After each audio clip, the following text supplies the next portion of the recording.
Darren the Magic Ghostbuster. If you enjoyed today's video, please like, subscribe, and check out all my Ghostbusters themed magic videos. In today's video, I'm going to show you a couple of the props that I use when I'm in costume at events. So the first one is the Pke Meter, and this is the Mattel version that came out quite a few years ago now.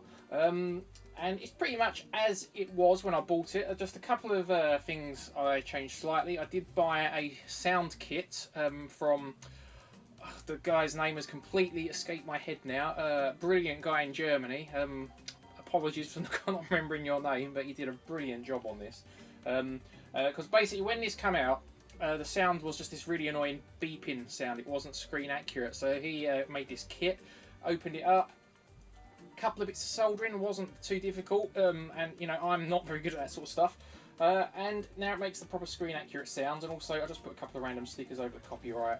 I did see, I've seen a couple of people where they've sanded that and recoloured it, but I just thought the stickers, not screen accurate again, but it's not as if you're ever really going to see that part anyway. Even putting stickers on was probably pointless, but anyway, turn it on.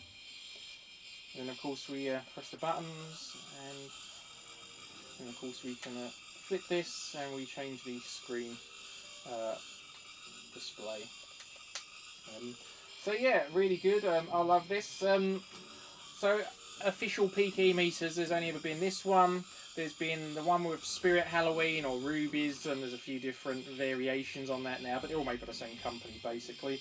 And there was also this really tiny one, which doesn't really count because it's tiny and it's not something we're really going to use in costume. But I do actually use this as a magic wand sometimes.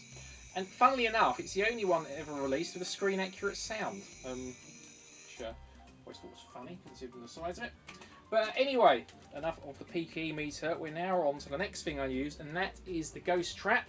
And the version I use again is the Mattel version of the Ghost Trap. It came out a few years ago. I bought this when it first came out and completely modded it, which I kind of regret now, knowing what they actually sell for. They sell for an insane amount of money.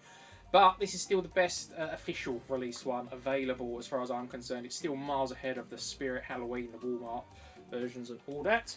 And here it is. I'll bring the camera in closer and show you some more detail of what I did to it.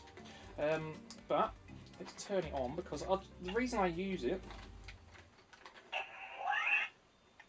What's going on there? My button. I have a dodgy connection. There we go. And if I press the pedal down, there we go. You have the light on the pedal as well.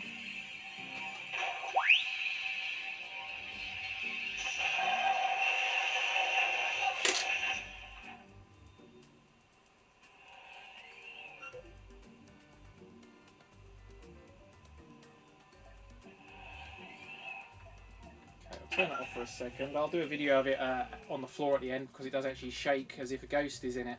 And like I said, this I think this is the best version available officially. And I do plan to build one of the Ben of Kent kits at some point, but this is the one that I will probably use at events until I get good enough to do much better electronics with smoke and the same doors opening and sounds and all that. But anyway, let's bring the camera in closer and I'll show you some of the stuff I did to it. So the first thing I did was I gave it a new respray, just to make it look a little less toy-like. So it's a bit of a duller black, and then obviously added bits of silver to age it. Repainted this to make it look more metallic. I used like a wax, can't remember the name of the brand now, but it was more of a wax thing to get a better metallic look to it. Changed all these, so I cut off all the plastic ones, added metal bolts, and then changed this to a real resistor, whatever those things are called. I always forget. Not very good with electronics, as I said. Also changed all the bolts around both sides. Changed the light, so that was a nice easy mod. Added another bolt up here. Added real metal bits here.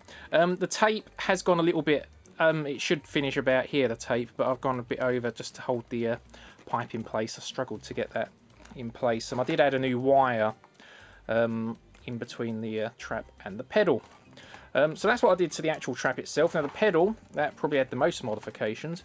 The first one was to add these parts and a real ribbon cable. So all that is proper parts. Added a new lens there, added a new relay. Again, metal bit there. Added a couple of screws here because they didn't have screws originally. These parts are now metal rather than plastic. And then I've obviously had put real screws in the sides.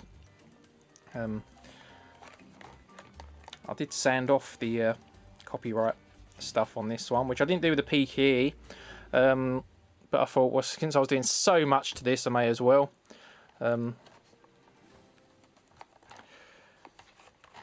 and also the in the original, these wires would actually just finish here.